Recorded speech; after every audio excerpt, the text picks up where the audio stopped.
ஹரே கிருஷ்ணா கிருஷ்ணா கிருஷ்ணா ஹரே ஹரே, ஹரே ராமா ராமா ராமா ஹரே ஹரே. குட்டி கதைகள் 299.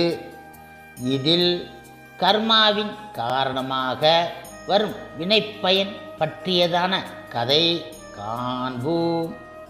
முன்பு ஒரு சமயம் காட்டின் நடுவில் ஒன்றில் மாண்டவியர் என்ற முனிவர் தவம் செய்து வந்தார். அவர் தவம் செய்த காலத்தில் மௌன விரதத்தை மேற்கொண்டார்.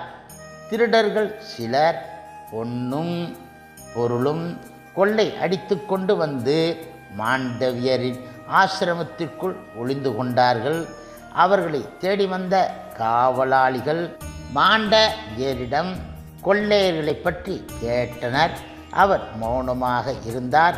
உடனே காவலாளிகள் ஆசிரமத்திற்குள் சென்று அங்கே திருடர்கள் ஒளிந்து இருப்பதை பார்த்து விட்டார்கள். பின்பு அவர்களை சிறை பிடித்து விட்டார்கள். இப்பொழுது கடைசியாக காவலாளிகள் அரசரிடம் நடந்ததை கூறினார்கள். திருடர்களுக்கு ஆதரவு அளித்தார் என குற்றம் சாட்டி மாண்டவியரை கழுவில் ஏற்றும்படி அரசர் ஆணையிட்டார். மாண்டவியரை கழுவில் ஏற்றி விட்டார்கள்.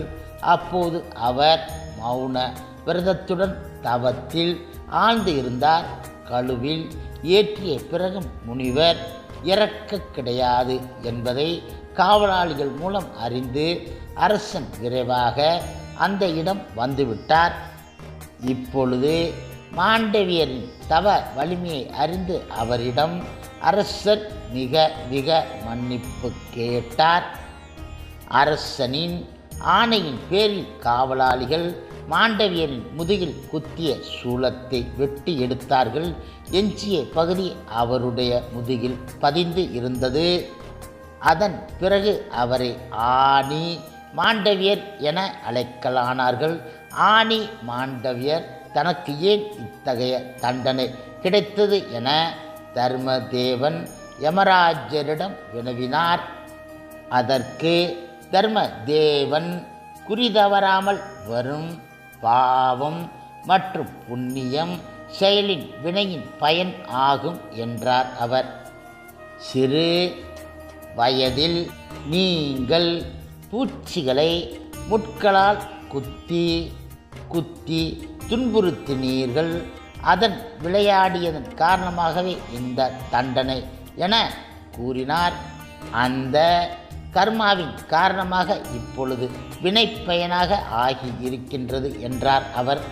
இவ்வாறாக தர்மதேவதை எடுத்து கூறிய பிறகு முனிவர் மன வருத்தம் நீங்கினார். அதாவது புண்ணியத்தினால் இன்பமும் பாவத்தினால் துன்பமும் உண்டாகிவிடும். ஆனால் கிருஷ்ண பக்தி மூலம் இந்த கர்மாக்கள் அனைத்தையும் தூய்மைப்படுத்திவிடலாம் என அறிந்து கொண்டார். இது இப்படியாக இருக்க, இது மட்டும் இல்லாமல் ஆணி மாண்டவிய முனிவர் தர்மதேவனுக்கும் பதிலுக்கு சாபம் இட்டார்.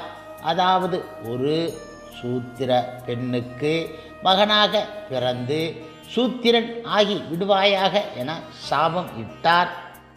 அந்த சாபத்தின்படி தர்மதேவர் மகாபாரதத்தில் விதுரராக பிறவி எடுத்தார் என்பது வரலாறு. ஹரே கிருஷ்ணா கிருஷ்ணா கிருஷ்ணா ஹரே ஹரே, ஹரே ராமா ராமா ராமா ஹரே ஹரே.